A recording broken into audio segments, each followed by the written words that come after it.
Okay, let's get into this. Israel? Well, it really feels like it's at a crossroads, Yeah, doesn't it? absolutely.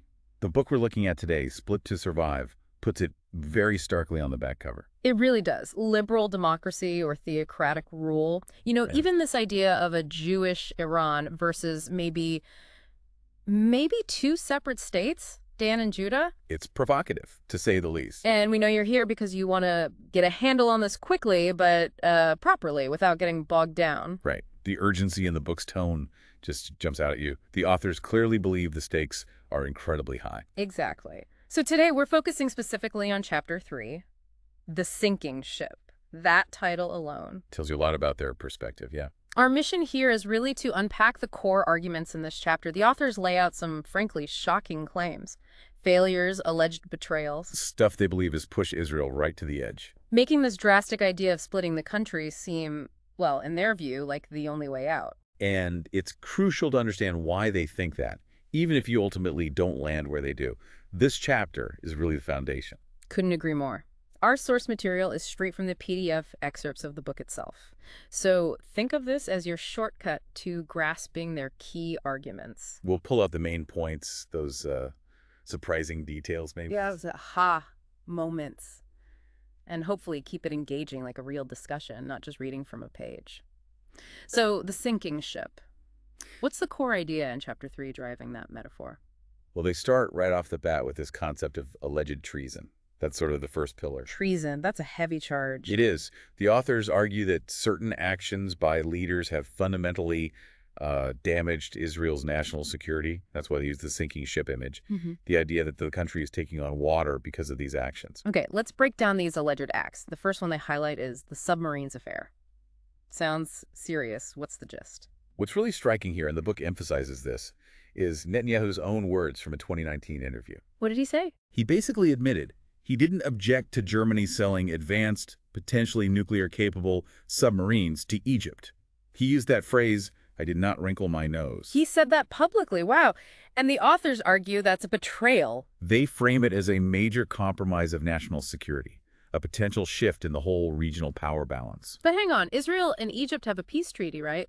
Why is this seen as such a threat? That's a fair question. But connecting it to the wider strategy, the concern is about Israel's qualitative military edge, the QME. Ah, the technological advantage. Exactly. These submarines are apparently very advanced, similar to Israel's own.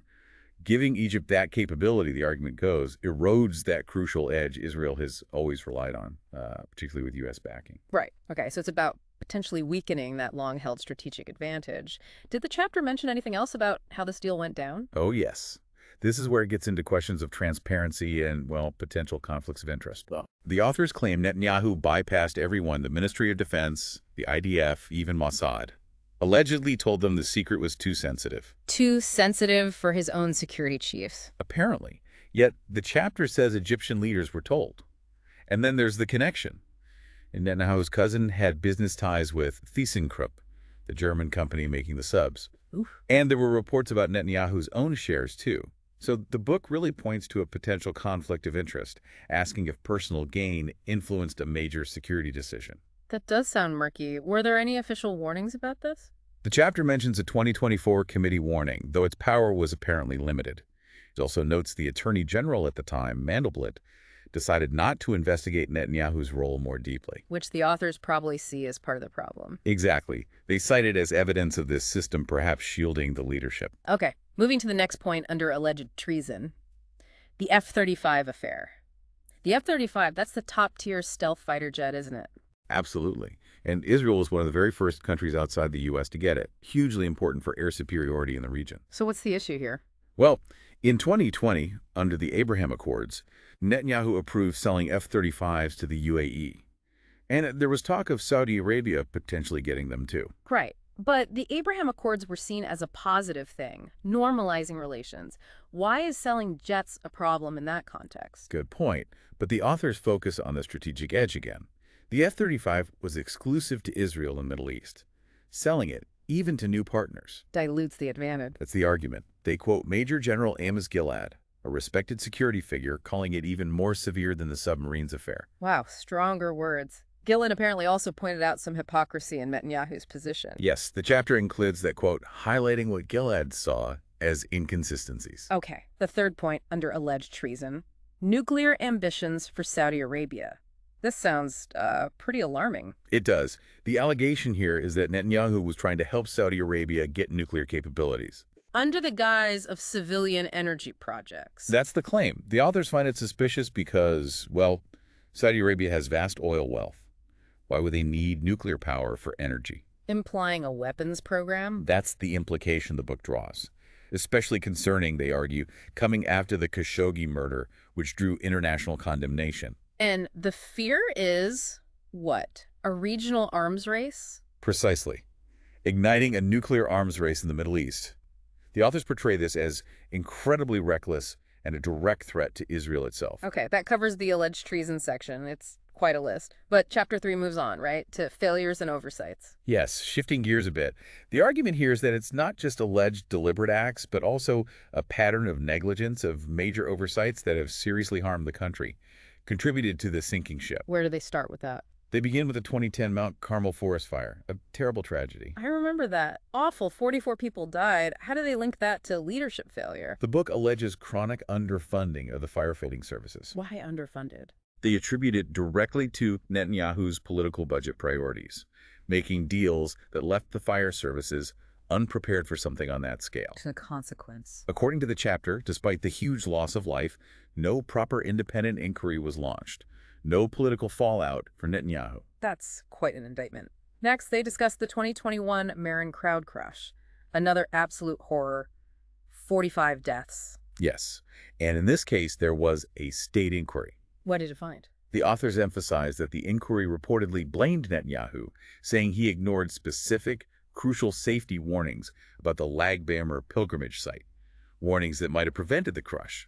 But again, consequences. Similar story, according to the book. Netanyahu apparently dismissed the findings, and they claim ultra-Orthodox leaders, worried about their political standing, basically silence internal calls for accountability. A pattern seems to be emerging, at least in the author's narrative. Alleged negligence, tragedy, lack of accountability. Then they tackle COVID-19 mismanagement. That was global, but what specifically do they point to in Israel? They make several serious claims. First, alleging Netanyahu allowed infected ultra-Orthodox individuals into the country early on. Why? Fear of backlash from powerful rabbis is the suggestion, potentially worsening the outbreak. Second, the Pfizer vaccine deal. What about it? The authors criticize it heavily, saying Israel became Pfizer's sort of mass testing ground, while the full details of the deal were kept hidden, even from the health ministry, for years. Hidden for 30 years, the outline says. Wow. Yes, that's the claim regarding the secrecy clause. And finally, they accused the government of using quarantine rules not just for health, but to clamp down on political protests against Netanyahu. So basically prioritizing politics over public health during a massive crisis. That's the accusation. That's the essence of it, yes. And then the chapter deals with the event that's still so raw, October 7, 2023, the Black Sabbath. How do the authors connect that nightmare to leadership failures? This is obviously incredibly sensitive. The book details alleged warnings that were ignored. What kind of warnings? Things like a 2016 report from Avigdor Lieberman, specific alerts from Egyptian intelligence right before the attack, even the IDF chief reportedly having concerns dismissed. A failure to heed warnings. That's a major part of their argument. They also bring up the 2011 Gilad Shalit prisoner swap again. Why that? Because it freed hundreds of prisoners, including figures like Yahya Sinwar, who's now seen as a mastermind of October 7th. And that deal went ahead despite warnings from top security figures like Diskin and Dagan. So a decision with long-term devastating consequences, according to the book. Yes, and they don't stop there. They critique the initial military response to October 7th as too weak, the later retaliation against Iran as ineffective, calling it Dardale, apparently a weak firecracker. And the hostage deal? Also criticized. The authors allege the deals favored the terrorists too much. And this is where the Qatari connection affair comes up again, suggesting external influences on these highly sensitive negotiations. It really does paint a grim picture, layer upon layer of alleged failures. The next section is corruption. How does this tie into the sinking ship idea? Well, corruption, in the author's view, isn't just about personal gain. It corrodes the state from within, diverting resources, undermining trust, and impacting decisions, including security ones. So they link back to the submarines affair here. Explicitly, they connected to Case 3000, Netanyahu's ongoing corruption trial. The fact that justice seems stalled, they argue, is itself a symptom of a deeper problem. And the natural gas heist. That sounds enormous. The numbers cited are staggering. They quote, economist Yaron Zaleka estimating maybe $1 trillion shekels, around $250 billion, effectively siphoned off to tycoons and companies like Noble Energy through the gas deal structure. $250 billion. That's the estimate presented. The chapter even brings up those infamous 2018 recordings of Yaron and Netanyahu at a strip club, suggesting they hinted at potential bribery connected to the deal. Almost unbelievable sums. The chapter also talks about Sarah Netanyahu's influence, what's alleged there. This focuses on alleged interference in top security appointments. The claim is she had, effectively, veto power over who led the Shin Bet and Mossad. Veto power? How? By demanding personal loyalty above all else. The book alleges she even interviewed candidates herself. Interviewed candidates for Shin Bet chief? That's the allegation. And they mention reports that Yossi Cohen, before becoming Mossad head, had to pledge loyalty directly to the Netanyahu family. That raises huge questions about the independence of those agencies, if true, prioritizing loyalty over competence. Exactly the concern the authors raise. Then there's a brief mention of a smuggled container affair. Sounds like a thriller plot. What's that about?